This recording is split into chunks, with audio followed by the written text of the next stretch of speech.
Siya ay malinaw na isang napakagandang marangal na ginang, at magtrabaho ng maruruming trabaho na may pinakamaliit na kita. Hindi mabilang ng mga customer ang nagbabayad ng mataas na presyo at dumating just for the chance to meet her one night. Pero napaka-espesyal ng lalaking may ganitong pagkakataon ngayong gabi. Hindi siya umakyat sa kama ni Angel. Maingat niyang sinabi na wala siyang gagawin. Gumigastos ng pera para pumunta dito dahil lang gusto kitang pakasalan. Nakaramdam ng pang-aalipusta si Angel. Ngayong linggo 5 lalaki ang nag-propose sa kanya. Hindi nagtagal ay immune na siya sa mga cheesy love confession na ito.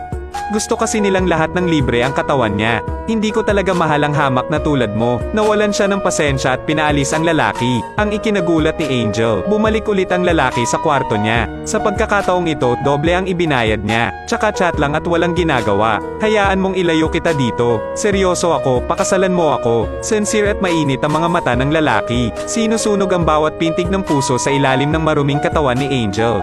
Ngunit tinanggihan pa rin siya nito. Wala man lang akong nararamdaman para sa'yo. Wala talaga. Isa lang akong lokal na magsasaka. Nakatanggap ng ganoong sagot. Ang taong labis na nasaktan ay walang pagpipilian kundi ang umalis. Nakatingin sa kanyang lalong malayong likod.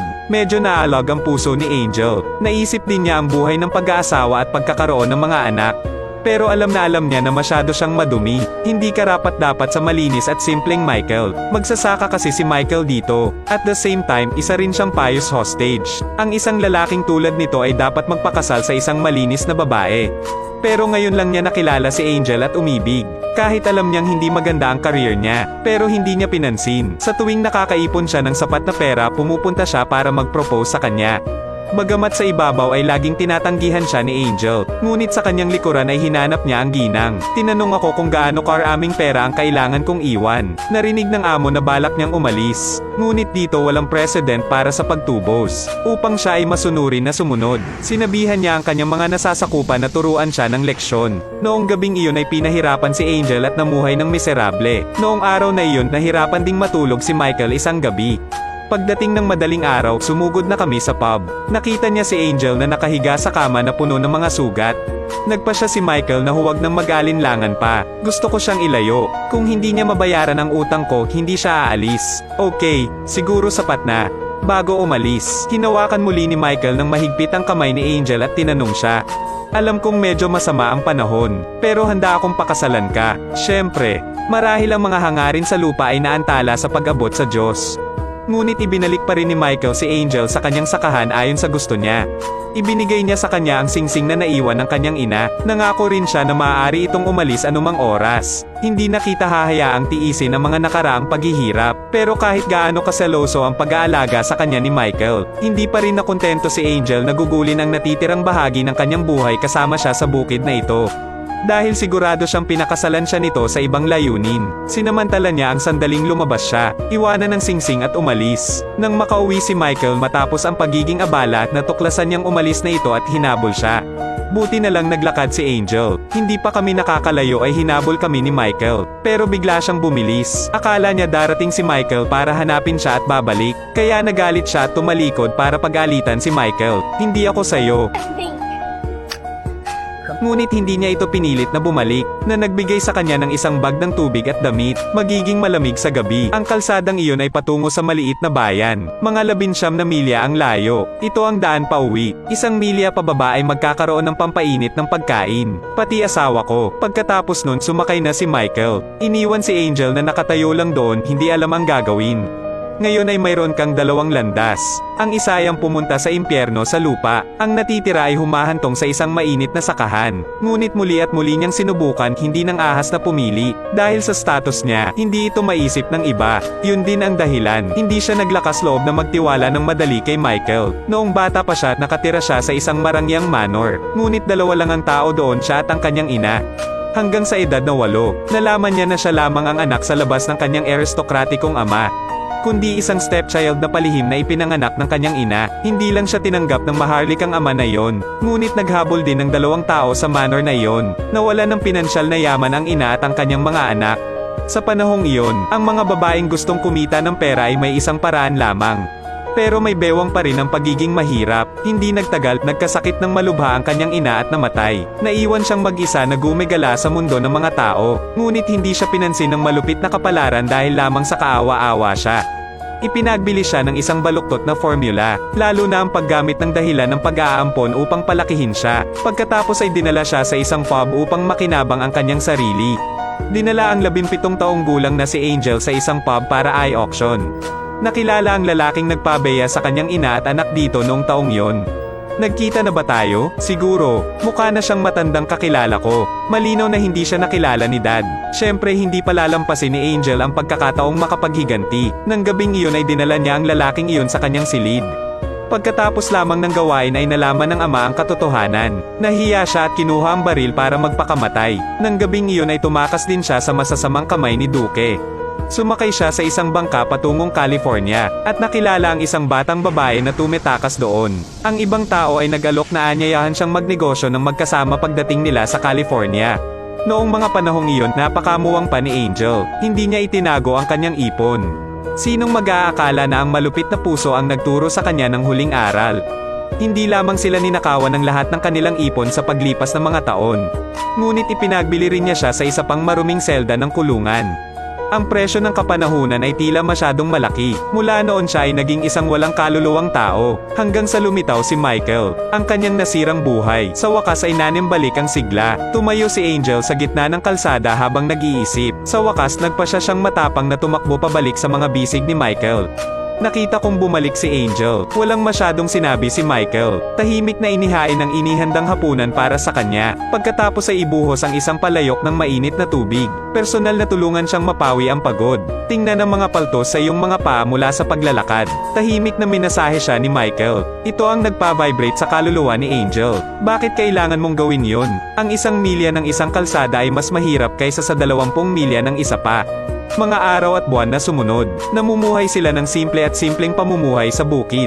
Tinuruan siya ni Michael kung paano mag-aalaga ng manok. Dinala pa siya sa pagtatanim ng gulayan. Minsan ay sabay kaming mangisda sa dalampasigan ng lawa. Ngunit kapag kinuha ng isda ang paint, nawawala ito. Galit na tatalikod si Angel at aalis. Ibinalik ang pagkatao ng isang maliit na batang babae. Ang damdamin ng 2 tao ay unti-unting nalampasan ng mga hadlang. Kumikinang na parang mga paputok sa madilim na gabi. Pero kapag madilim na, hiniling siya ni Angel na matulog sa kanya ngunit tumanggi ito. Naghihintay siya na mahalin siya ng totoo. Na-in love talaga si Angel kay Michael at sa lupaing ito. Ngunit nagmumulto pa rin ang figura ni Duque sa kanyang isip magpakailanman. Kaya tuwing gabi ako ay nagigising dahil sa bangungot. Para tulungan siyang burahin ang pagkahumaling sa kanyang puso. Dinala siya ni Michael sa tuktok ng bundok. Habang unti-unting sumisikat ang araw sa ibabaw ng mga bundok, malalim na wika ni Michael kay Angel. Iyan ang buhay na gusto ko para sa iyo, Angel. Napakakulay at mainit na pareho itong maganda at maliwanag. Matapos makinig ay nanatiling tahimik si Angel at walang sinabi. Mga sugat ng nakaraan na naging dahilan upang maagap niyang isara ang kanyang panloob na sarili.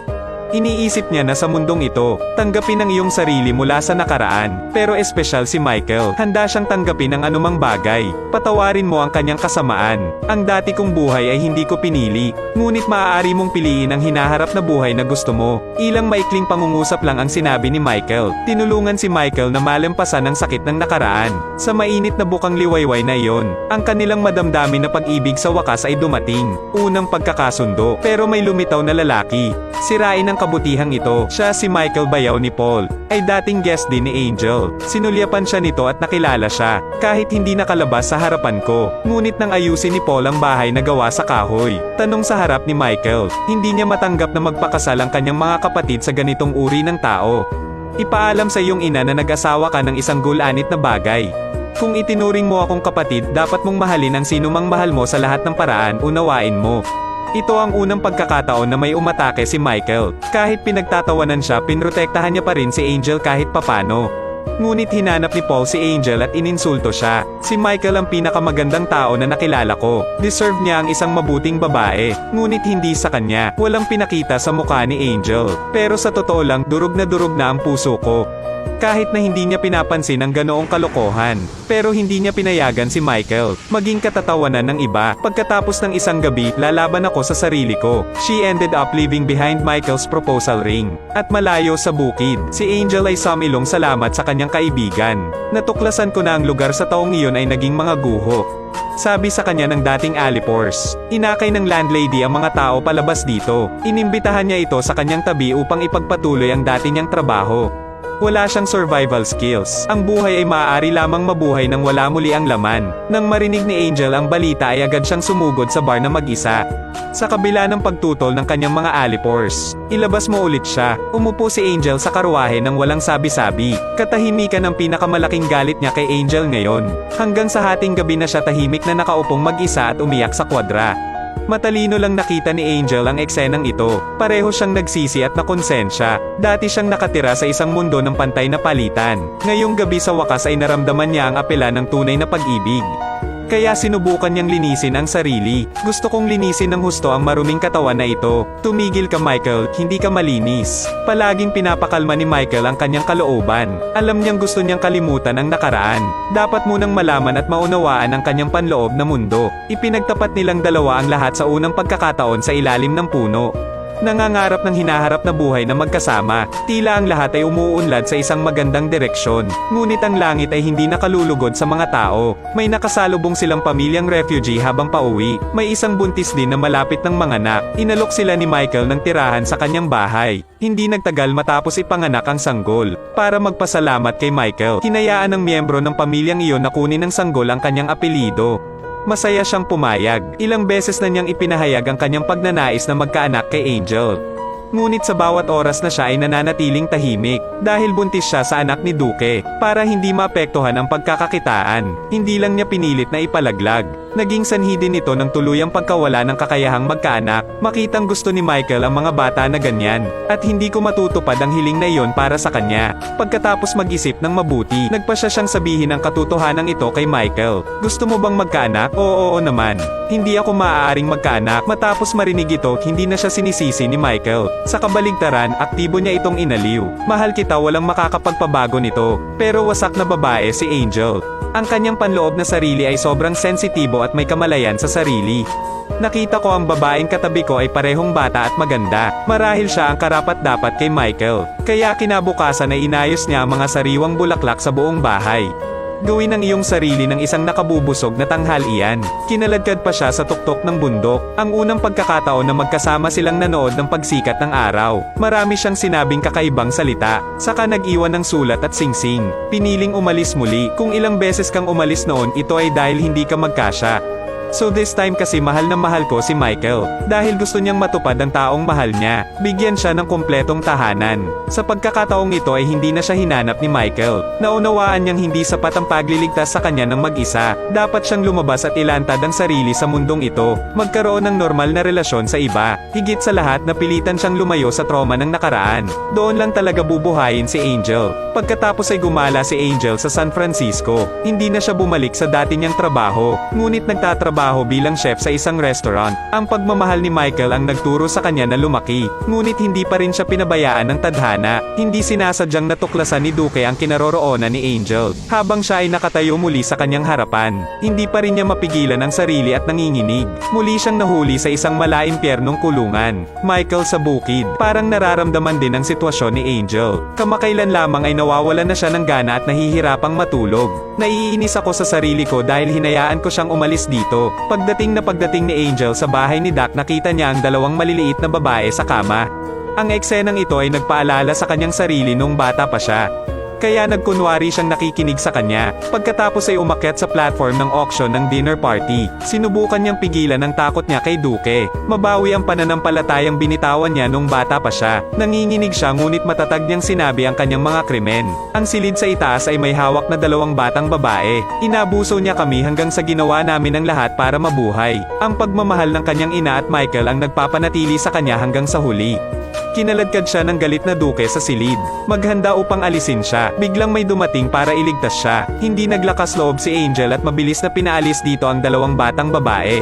Nakita ng lahat na talagang may mga bata sa silid. Agad na humabol kay Duque. Bitayin siya sa mismong palasyo. 3 taon ang lumipas sa isang kisap mata. Nakasalubong ni Paul si Angel sa daan. Sinundan niya siya sa isang all-girls school. Sa pagkakataong ito ay wala siyang sinabing makakasakit sa kanya. Pagkatapos magsalita ng ilang salita, nalaman ko. Noong taong iyon pinangunahan niya ang dalawang batang babae na tumakas dito. at nagtrabaho bilang isang kusinero sa paaralan. Nanalo siya. Pagalingin mo ang sarili mo. Natagpuan din ang kahulugan ng buhay. Muli niyang inilagay ang kwintas na krus sa kanyang dibdib. Malinaw na pagkakasundo sa nakaraan. Sinabi ni Paul kay Angel na si Michael ay palaging nag-iisa. Hindi siya kasal sa babaeng katabi. Medyo hindi makapaniwala si Angel. Matagal pa rin siyang hinihintay ni Michael. Nagpasya siyang huwag nang ipagkanulo ang marubdob nitong pag-ibig. Si Michael ay nagsasaka sa panahong ito. Marahil ito ay dahil sa espiritual na koneksyon. Kaya bigla siyang lumingon. Muli niyang nakita ang dalagang ipinadala sa kanya ng Diyos. Hindi ko pa nakakalimutan ang mukha na yon. Sinundan ni Angel ang tawag ng pana ni Cupido. Masayang tumakbo papunta kay Michael. This time, binuksan na niya talaga ang puso niya. Sulit ang kanilang pasensya at paghihintay. Hinayaan sila ng Diyos na maghiwalay ng 3 beses. Lumaki ka, hayaan silang maging pinakamahusay sa kanilang sarili. Sa wakas, hinahayaan ng katotohanan na maging isa ang dalawa. Lumikha ng isang matatag na pag-ibig. Ang tunay kong pangalan ay Sarah. Hindi ko sinabi kahit kanino, dahil ito lang ang hindi maaalis sa akin. Pumunta ako dito para sabihing mahal kita at sorry talaga. Sorry sa sakit na dinala ko kay Michael. Ang buhay ay isang maikling trahedya, pagmamahal at kalungkutan. Ang lahat ay mga dekorasyon para sa buhay. Kapag buong tapang mong sinira ang hamog at tadhana, patungo sa maliwanag at makulay na araw. Pagkatapos ay maaari kang pumili ng iyong sariling kapalaran. 情和悲情赋予了生命的观察性。当勇敢击破命运阴霾的那一刻，朝阳绚烂，生机无限，命运可以自己选择。